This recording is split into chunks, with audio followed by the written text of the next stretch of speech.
마태복음 4장 1절로 11절의 말씀을 통해서 내 안에 세 가지 욕망을 이기는 승리의 비결이라는 제목으로 함께 하나님 말씀을 나누고자 합니다.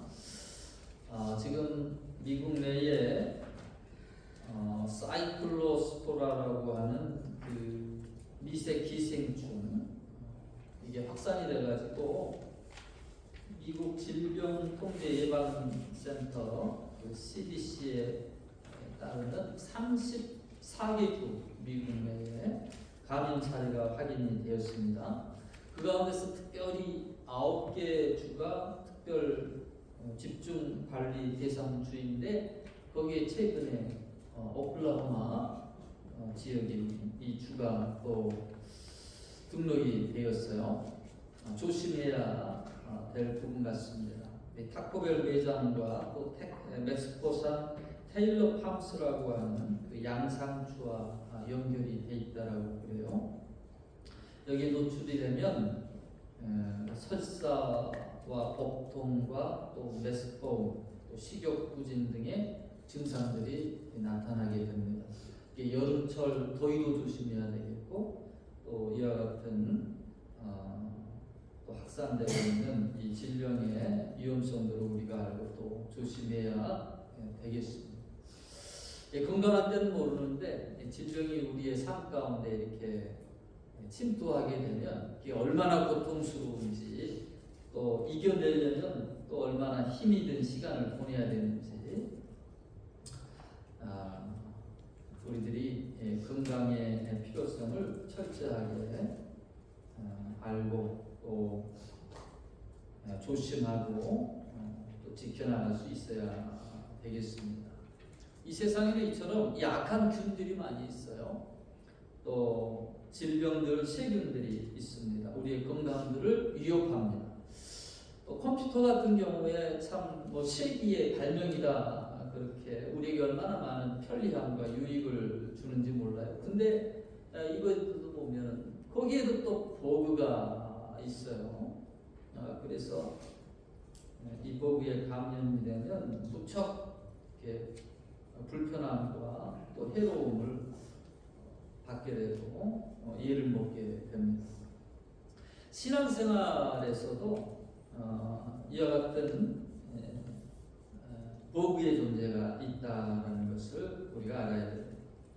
어떻게든 우리를 신앙에서 또 하나님에게서 떨어뜨리고 멸망과 죽음으로 이끌려고 하는 어둠의 영이 있어요. 이 어둠의 영의 역사를 내가 바로 알면 또 준비를 하고 또 악한 어둠의 영, 또 마귀의 유혹, 그 시험들 이렇게 싸워 이겨나갈 수가 있는데 그게 자기가 시험 받으면서 시험인 줄을 모르고 있다 보면 도리어 그 넘어짐이 심하게 되죠. 약한 마귀의 시험들이 얼마나 겸허하고 또 그럴싸한지요. 영적으로 깨어있지 못하다 보면 어느새 나도 모르게 이 시험 가운데 넘어져 있는 자신을 발견하게 됩니다. 자, 오늘 예수님께서 공생애를 시작하시기 전에 성령에 이끌려 이 광야로 나아가십니다. 40일 동안 금식 기도를 하셨는데 이때 마귀에게 시험을 받으시는 모습이 나와 있어요. 이 마귀는 인생의 가장 약한 부분을 잘 압니다. 그리고 그 부분에 접근을 하는 거예요. 40일 동안 예수님이 줄이셨으니까 얼마나 육체적으로 약해지셨겠어요. 그 약해져 있는데 이 마귀가 다가오는 것이죠. 이 마귀가 던졌던 이 세 가지의 그 유혹들, 예수님뿐만이 아니라 육신을 가지고 있는 우리에게도 2000년이 지난 지금에게도 지금 우리의 인생 가운데서도 삶 중에 얼마든지 부딪히고 있는 부분이다라는 것. 이 부분들에 대해서 예수님은 어떻게 그 시험을 물리치셨고 또 어떻게 이겨나가셨는지 그 부분을 살펴보고자 합니다. 특별히 세 가지의 욕망에 대하여, 세 가지의 욕구에 대하여 시험을 하고 있는 부분입니다. 첫 단추를 잘못 끼면 계속해서 옷이 꼬이듯이 신앙생활할 때에도 여러분 우리의 신앙의 바른 생각, 자세 이것이 필요한 부분이거든요. 자, 예수님이 당하셨던 맞이하셨던 그 첫 번째의 시험입니다. 저는 이 부분들을 우리 인간들의 가장 연약한 부분이셨기에 예수님이 그것들을 당하시며 받으시며 그리고 그것을 통과하시는 모습을 통해 우리에게도 그 시험을 이길 수 있도록 하신 깊이 있는 뜻이 있다라고 보여집니다. 첫 번째의 시험입니다. 마귀가 제일 먼저 와서 질문했던, 제일 먼저 와서 시험했던 부분은 뭔가 하면 배고픈 예수님, 굶주린 예수님, 이 돌들이 떡덩이가 되게 해서 먹으라라는 거였어요. 이것은 물질에 대한, 물질력에 대한 시험이 되겠습니다.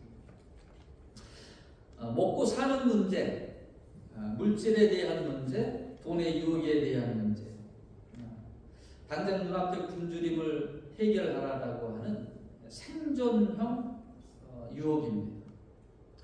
마귀는 내가 가진 신적 본능 그것을 사용해서 너의 육신을 먼저 채우라라고 지금 종용하고 있습니다.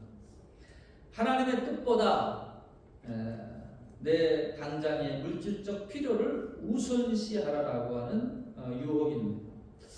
오늘날 우리에게도 사탄이 동일하게 찾아옵니다. 그리고 유혹합니다. 당장 먹고 살 게 문제인데 뭔 예배가 중요하냐? 당장 경제적인 어려움을 해결해야지. 그게 먼저지. 하나님의 뜻 그게 지금 너의 궁색한 처지에 합당한 것이냐? 마귀는 자꾸 우리로 하여금 물질을 우상시하게 되고 물질이 모든 것을 다 해결할 것과 같은 그러한 마인드를 품게 한다라는 것이죠. 영적인 가치보다 눈앞의 빵 한 조각이 더 중요하다라고 그렇게 속삭입니다. 하나님께서 이스라엘 백성들을 애굽에서 출애굽시키셔서 광야에 40년 동안 훈련하셨던 가운데 가장 첫 번째 무엇을 세워주시고자 원하셨느냐? 그들이 늘 먹을 양식이 없어 불평하고 마실 물이 없어 불평하고 그러면서 차라리 애굽이 더 나았었다. 우리가 애굽으로 돌아가자. 종 되어도 좋다. 노예 되어도 좋다. 우리에게 먹을 것을 주었던 그 애굽이 이 사막 광야보다 낫다. 근데 하나님께서는 그 광야로 불러내셨어요. 뭘 훈련하셨습니까? 사람이 떡으로 사는 것이 아니라 여호와의 입에서 나오는 말씀으로 말미암아 사는 줄을 저들로 알게 하려 하심이라. 오늘날도 동일하게 우리에게 하나님께서 이것을 교육하시고 알려주시기를 원하십니다. 예수님께서 이와 같은 마귀 유혹 가운데 이 신명기의 말씀을 이용하셨어요. 사람이 떡으로만 살 것이 아니요 하나님의 입으로부터 나오는 모든 말씀으로 말미암아 살 것이니라. 여러분 정작 수입이 딱 그치면 죽을 것 같지. 누가 나를 돌봐줄 사람이 있겠어? 라는 생각이 들잖아요. 근데 하나님은 뭐라고 해요? 저 밖에 들풀을 봐라, 백합화를 봐라, 제쌈도 하지 않는다. 창공을 나는 새를 보라, 심지도 않고 거두지도 않는다. 저들을 창조주 하나님이 먹이시고 입히신다. 하물며 너희일까 보냐. 하나님이 너희를 먹이신다라는 거예요.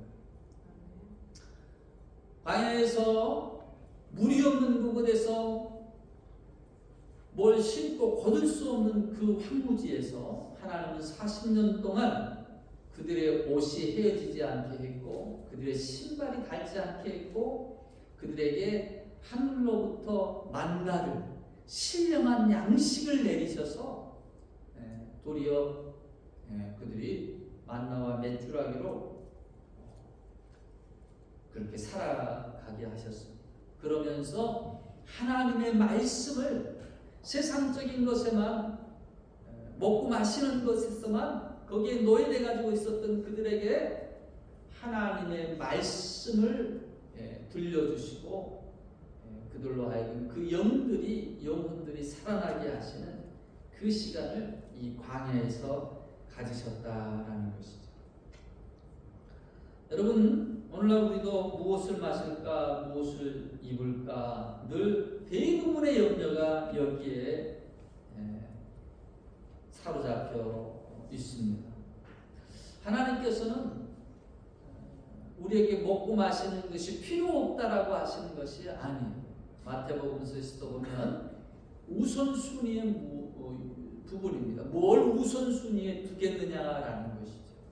너희는 먼저 그의 나라, 그의 의를 구하라. 하나님의 자녀로 너희 영원히 사는 길은 하나님을 먼저 구하고 하나님을 찾고 하나님 안에서 영원히 사는 것이다 라는 것이에요. 물질을 사랑함이 하나님과의 관계보다 앞설 때에 우리는 너무 자주 물질의 노예가 됩니다. 물질의 노예가 되면은요, 그때부터 끔찍하고 사악한 일들이 일어나기 시작합니다. 돈 때문에 얼마나 많이 형제간의 다툼이 일어나고, 돈 때문에 살인이 일어나고, 물질을 인생의 목적으로 삼게 되면 물질의 노예가 되고요, 그리고 사악한 일들을 하게 된다는 것이죠. 우리는 나를 책임지시는 하나님을 우선순위로 두게 될 때에 물질의 노예가 아닌 물질의 주인으로서 살아갈 수 있게 됩니다. 여러분, 물질을 주인으로 삼지 마시고 물질의 주인이 되시기 바랍니다. 그러기 위해서 하나님이 내 우선순위에 첫 번째로 두어보세요. 하나님이 약속하신 겁니다. 너희가 먼저 그의 의를 구하면, 먼저 그의 나라를 구하면 이 모든 것을 너희에게 더하시리라. 하나님은 하나님의 백성을 먹이십니다. 필요한 것을 채우십니다. 여러분, 이 믿음을 가지고 하나님 우선주의의 삶을 여러분 선택하시기를 축원합니다. 두 번째 시험은 어떤 시험이었습니까? 마귀가 성전 꼭대기로 예수님을 데려갔습니다. 그러면서 성전 꼭대기에서 뛰어내리라. 5절과 6절입니다. 내가 만일 하나님의 아들이거든 뛰어내리라. 기록되었으되 그가 너를 위하여 그의 사자들을 명하시리니 그들이 손으로 너를 받들어 발이 돌에 부딪히지 않게 하리로다. 이 두 번째의 그 시험은 아주 마귀가 경묘하게도 하나님의 말씀을 이용합니다. 이 말씀은 시편 91편 11절로 12절의 말씀입니다. 내가 성전 꼭대기에서 뛰어내려도 하나님이 너를 보호해 주신다고 말씀하지 않았느냐? 뛰어내려봐라. 그러면 사람들이 내가 하나님의 아들임을 알게 될 것이고 환호하게 될 것이고 그리고 영광받게 될 것이다 라는 것이죠.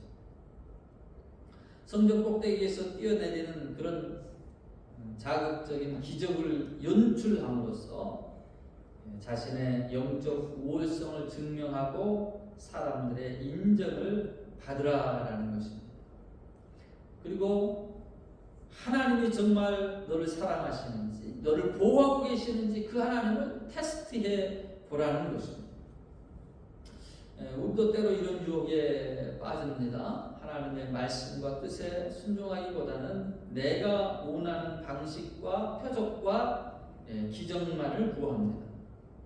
하나님, 내가 원하는 대로 이 문제를 지금 당장 해결해 주시지 않으면 저는 하나님이 살아 계시다는 것을 믿을 수가 없습니다. 이것을 해결해 주셔야만 하나님이 살아 계심을 믿겠습니다. 이것은 믿음이 아니라 하나님을 내 뜻대로 조종하려는 교만이며 하나님을 시험하는 행위입니다.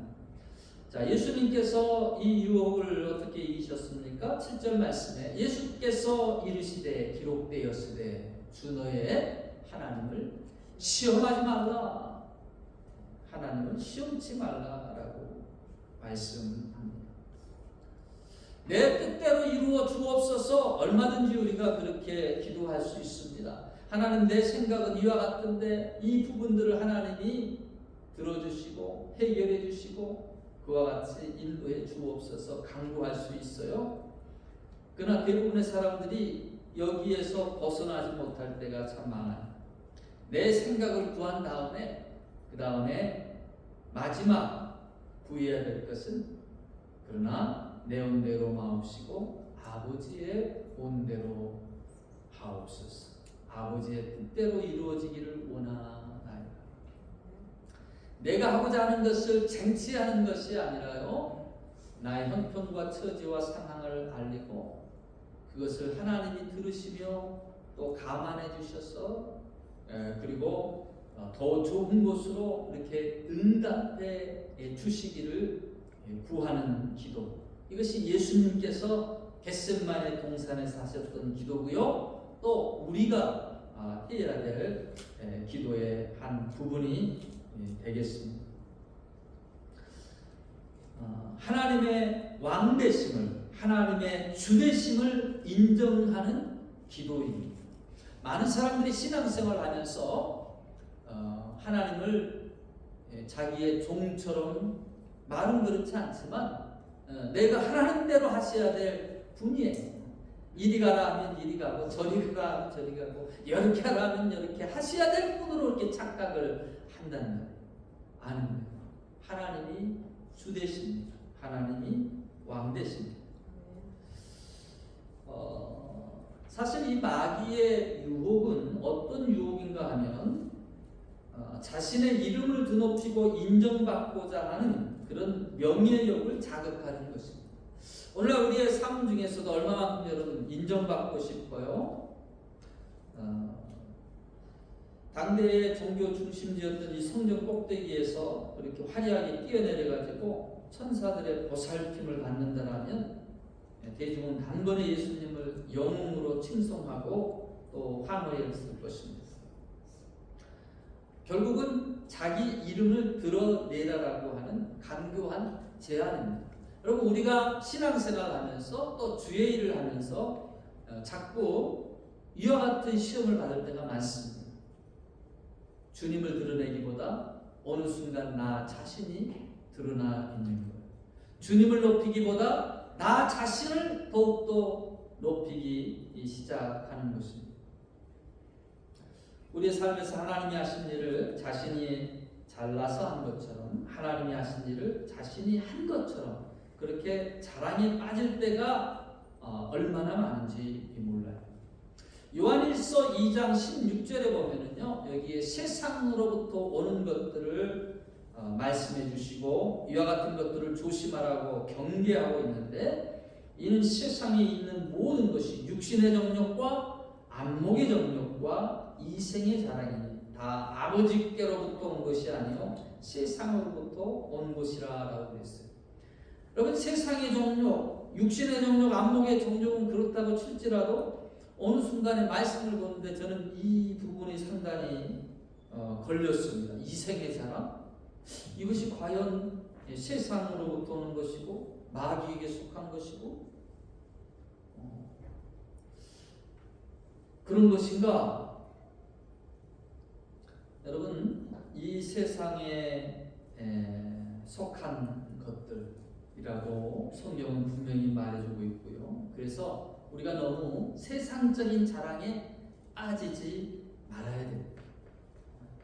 한두 번 자랑거리로 삼을 수는 있겠지만 그것이 우리 평생의 자랑이 되어서는 안 된다라는 거예요. 우리는 남들에게 인정받고 싶고 내 이름 드러내고 싶고 그런 강렬한 욕망 속에 살아갑니다. 그러나 사람들의 인정과 박수는 아침 안개와 같이 사라집니다. 세상의 시선에 목매지 마시기 바랍니다. 세상이 나를 어떻게 평가하느냐보다 하나님께서 나를 어떻게 바라보시는가에 여러분 내 정체성을 둘 수 있어야 돼요. 우리는 헛된 명예욕과 교만에 덫에서 자유로워질 수 있어야 되겠습니다. 마귀의 그 타락이 사실은 자기 자신을 자꾸 드러내려고 하는 거기에서부터 시작이 되다 보니 점점 하나님의 자리까지 넘보게 되면서 사탄으로 타락하게 되었던 것입니다. 여러분 그러므로 내 자랑에 빠지지 마시고요. 하나님 자랑하시고 예수님의 은혜 자랑하시기 바랍니다. 그곳에 하나님께서 영광 받으시고 그곳에 우리 하나님께서 은혜 부어 주십니다. 자, 세 번째 시험은 어떤 시험이었습니까? 천하 열국 만국을 보여주면서 내게 절하면 이 천하 만국을 너에게 주겠다. 절반을 너에게 주겠다.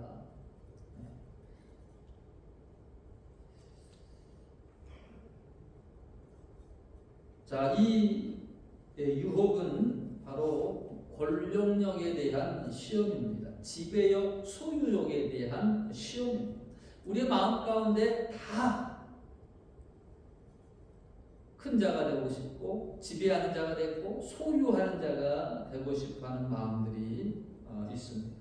이 땅의 전쟁이 분쟁이 어디서부터 오는 거겠습니까? 내가 지배하겠다라는 거예요. 내가 위에 서겠다라는 거예요. 결국은 누가 높으냐의 싸움입니다.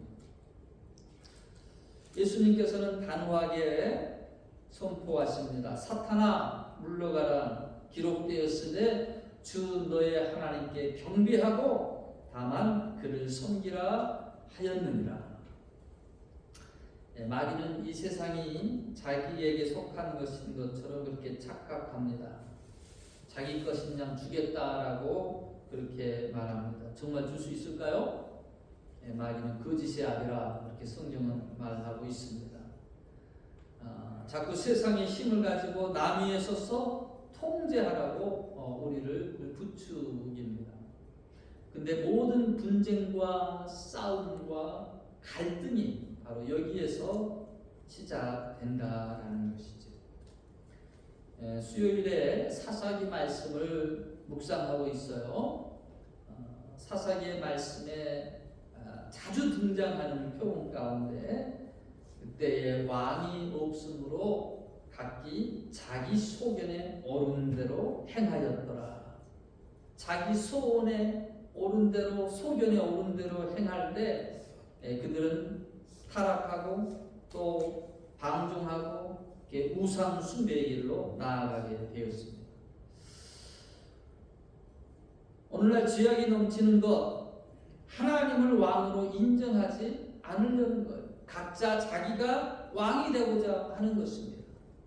로마서의 온갖 추악한 죄악들을 낱낱이 열거하면서 하나님을 그들의 마음에 두기를 싫어하며 하나님이 그들을 상실한 마음으로 그들의 죄악된 마음대로 내어버려 두니까 그들이 열매 맺는 것들이 당연히 시기요, 질투요, 또 탐욕이요, 우상 숭배요, 그렇게 멸망의 것들을 갖게 되더라라는 것이죠.